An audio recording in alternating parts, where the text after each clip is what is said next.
Bonjour, c'est Cryptoly, j'espère que vous allez bien. En ce vendredi 1er septembre 2023, on se retrouve aujourd'hui pour parler de Atom, la crypto de Cosmos.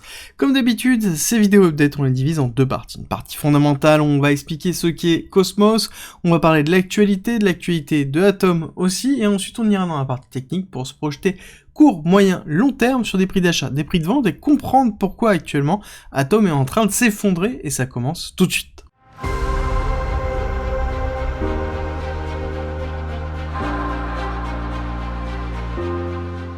Qu'est-ce que Cosmos? Alors Cosmos est un projet de base qui est une blockchain de niveau 1. C'est vraiment le fondement dessus, donc comme toute blockchain de niveau 1, son principe c'est de pouvoir fournir une infrastructure pour pouvoir construire des applications décentralisées.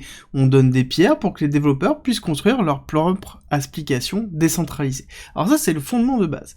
Mais à côté, on se retrouve avec une blockchain qui a construit ce qu'on appelle le Cosmos SDK. Le Cosmos SDK est un kit de développement pour toute personne qui souhaite construire une blockchain facilement. Globalement, c'est des très très gros Lego qu'on met à disposition des développeurs pour construire une blockchain et non plus une application seulement. Et c'est là où on parle de notion de chain app, donc des applications qui sont portées par des blockchains ou des blockchains applicatives qui sont développées. Le principe et le fondement lié à Cosmos, c'est de pouvoir mettre à disposition, en fait, à travers ce SDK, un kit totalement complet dans lequel on va retrouver la notion d'IBC. IBC étant justement leur notion d'interconnexion entre les différentes blockchains, d'accord? C'est-à-dire que je vais avoir ici le Cosmos Hub et toutes les différentes blockchains qui vont graviter autour et qui vont être raccordées directement à travers l'IBC. Le gros avantage de ça, c'est qu'on n'a plus besoin de bridge, d'accord? Vous vous souvenez, quand vous voulez transférer une crypto par exemple d'Ethereum sur la BNB Chain, vous devez passer par un bridge, donc par un protocole, à qui vous allez donner vos fonds, et ensuite qui va vous redonner les fonds sur une autre blockchain. Là, il n'y a pas cette notion-là, d'accord? Grâce à l'IBC protocole, on peut directement faire des transactions d'une blockchain à une autre et transférer les fonds. Alors, c'est pas aussi simple que ça, mais en tout cas, le protocole est mis à disposition, et donc les développeurs qui construisent leur chaîne peuvent directement s'interfacer dessus et évoluer grâce à ça. Et c'est un gros fondement, c'est ce qu'on appelle la notion de layer 0, la notion de couche fondamentale dans lequel on va créer une interface, un protocole standardisé qui permet aux différentes blockchains de s'interfacer. Et c'est vraiment le principe même de cette notion de cosmos, parce que c'est de créer un univers rempli de cosmos, rempli de planètes, et donc de blockchains qui sont interfacées entre elles.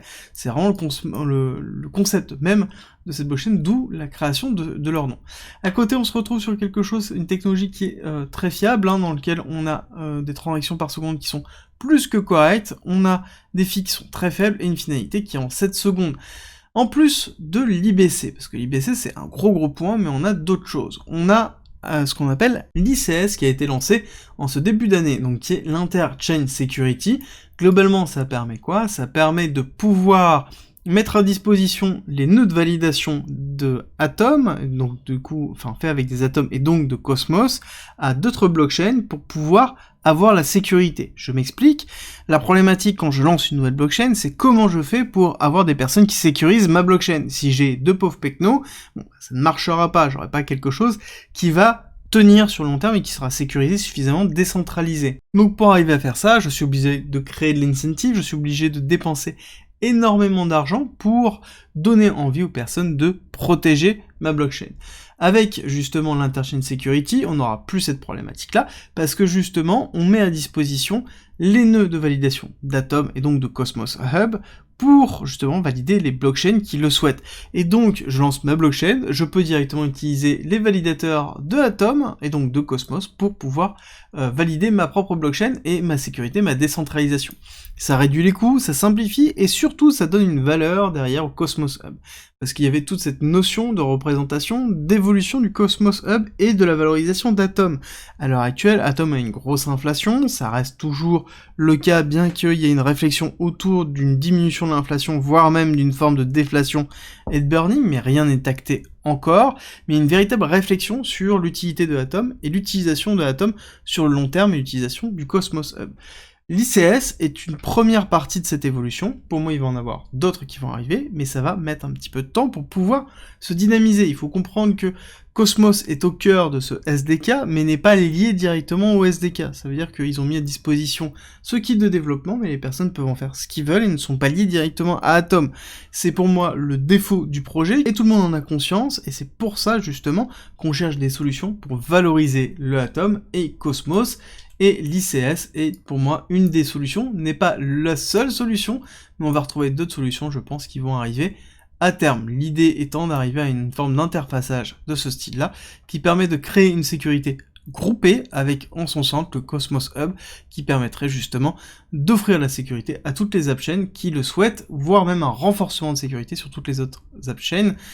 Malheureusement, on n'est pas dans une démarche où on va voir Cosmos en layer 0 un petit peu comme Ethereum, on n'est pas du tout dans cette démarche-là, mais on se retrouve dans une couche de sécurisation autour de Cosmos, et voir s'il n'y a pas plus à faire. Je pense qu'on risque d'avoir dans les mois, voire, allez, on va dire semaines, mais je vais plutôt dire 6 mois, 7 mois, 8 mois, peut-être même 1 an, des propositions qui vont arriver qui risquent d'être très intéressantes. En tout cas, la communauté est en train de travailler activement à ça, et donc il va falloir suivre. On va terminer dans la partie fondamentale, on attaque la partie technique dans laquelle on a bien une schématique propre au précédent bullrun, où on a bien cette phase d'accumulation, de préparation du bullrun, avec une phase de rupture, une phase de retest en 2020, et ensuite accélération haussière 2021, retracement sur mai 2021 classique, et ensuite nouvelle accélération très forte sur la deuxième partie du bullrun en septembre 2021.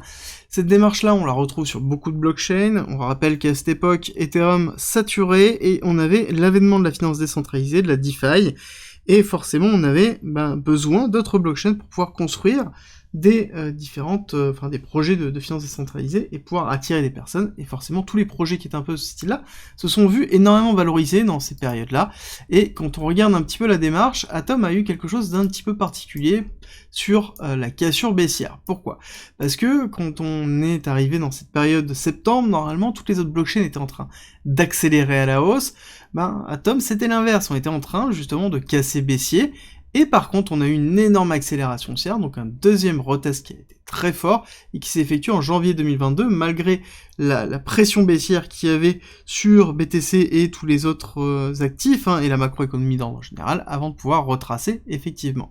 Donc on a bien la mise en place d'une distribution de Wyckoff en BC, AR, ST, SO. D'accord, donc classique, distribution de Wyckoff. Je vous invite à rejoindre le Discord si vous voulez savoir ce que c'est, il y a toutes les infos à disposition dans le Discord, et la communauté qui est prête à vous répondre pour ces questions-là. Alors, au niveau de cette distribution, donc on est au niveau du sign of weakness, donc partie d'accumulation, classique, long terme, que l'on retrouve, et qui se corrèle même dans quelque chose qui est assez simple, où on a une forme de ranging qui s'est construit de cette façon-là. Donc on est en train de passer sur la partie host du ranging, on s'enfonce, on va chercher la partie basse pour repartir ensuite à la hausse, ce qui est plutôt classique dans une zone d'accumulation de ce style-là, qui est en même temps une zone de léthargie, dans laquelle on va avoir une borne basse, une borne haute, et on va osciller dans les deux côtés, et ce qui pour moi forme la notion de spot zone, qui représente la notion d'achat, de zone d'achat intéressante sur le long terme, si on est intéressé par ce projet. En tout cas, qui est ma zone de rechargement long terme, dans lequel j'ai généralement une politique de DCA assez agressive.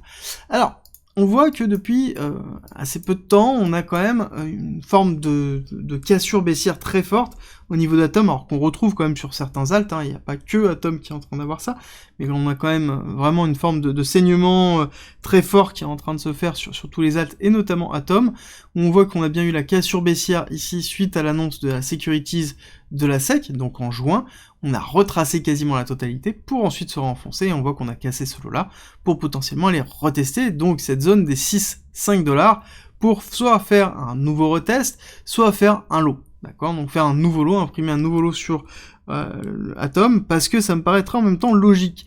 On a bien le SC, donc le Selling Climax, l'arrêt de la tendance baissière qui se trouve ici, on retrace, on reteste, on retrace, on teste, mais on a une pattern ici qu'on retrouve et qui est plutôt classique, dans lequel on a un high et un high qui est de plus en plus bas, et les lows qui sont de plus en plus bas, donc on a bien une dynamique qui est plutôt baissière, et pour moi la continuité serait ici un renforcement d'un lot, qui serait plutôt une forme de déviation, pour récupérer la liquidité qui se trouve là, et ensuite repartir, ce qu'on appelle communément un STB, dans une accumulation qui est une prise de liquidité, un second test phase B avant d'avoir justement une réaction haussière qui se caractériserait par un retest des parties hautes de cette période de ranging, d'accord? Donc je vais juste alléger un petit peu le graphique avant de parler du reste. Vous allez voir que là on n'a plus besoin de la zone de compression et on va remonter tout simplement ici qui pour moi est le haut de range, on a bien le bas de range qui est structuré ici. Qu'est-ce qu'on peut se fixer comme target long terme pour Atom? Pour moi déjà il faut bien prendre en considération que si vous avez des atomes, vous devez impérativement les stacker, parce que vous avez 20%, enfin 18% actuellement, de stacking, donc de dilution présent, d'accord? Donc si vous ne stackez pas, ça sous-entend que tous les ans, vous perdez la possibilité de gagner 18% dessus, et vous vous faites diluer, ce qui est plutôt classique, donc il est impératif d'avoir cette démarche de stacker. Court terme, je pense qu'on peut aller rechercher assez facilement les 17 $ pour retester ici. Clairement, il y aura un sell-off qui sera effectué dans cette zone-là, ce qui est plutôt logique parce que beaucoup de personnes se sont ici surexposées et tiennent ici et ici, mais je pense que là, ils sont en train de capituler, et ceux qui ne capitulent pas allégeront leur bague ici dans cette zone-là. Donc ça me paraît logique d'avoir un sell-off d'entre 15 et 20 $, et l'autre partie, pour moi, ça va être assez élevé, ça va être dans les 32, 36, on a des personnes qui sont bloquées ici avant la cassure de Terra Luna, classique, et ensuite on ira chercher potentiellement, pour moi, la théorie des vagues Heliotis, avec ici vague 1, vague 2, grande vague 3 pour le prochain bull run, donc qui se termine sur la fin du prochain bull run, avec un atome dans les alentours des 76 $. Donc quelque chose qui aura une bonne valorisation, avec en plus, si jamais vous faites du DCA et que vous le stackez, durant tout ce temps-là, vous allez gagner 18% d'atomes en plus, donc des atomes qui se valoriseront sur un prochain bull run, à condition, et ça c'est important, qu'il y ait une utilisation continuelle du Cosmos Hub, qu'il y ait une utilisation de Atom, et qu'on ait une valorisation du projet derrière. Donc il est important de le suivre, parce que là on est dans une phase de transformation du projet, et ça sous-entend qu'on est dans une période critique, d'accord, pour le projet. Donc c'est une période qui est intéressante, logique, parce que c'est une période critique, mais qui demande à monitorer, chose que je vous propose à travers ces différentes vidéos, et je sais qu'on va avoir normalement des nouvelles dans pas trop longtemps, donc il va falloir vraiment suivre ce projet de près. J'espère que cette vidéo vous a plu. Si c'est le cas et que vous aimez ce type de format, vous avez la vidéo de BNB, donc la crypto de Binance et de la BNB Chain avec les différentes évolutions qui sont en train d'avoir. On a Binance qui est dans une forme de transformation, et on a surtout la BNB Chain qui est dans une forme de transformation avec le ZKBNB et l'OPBNB.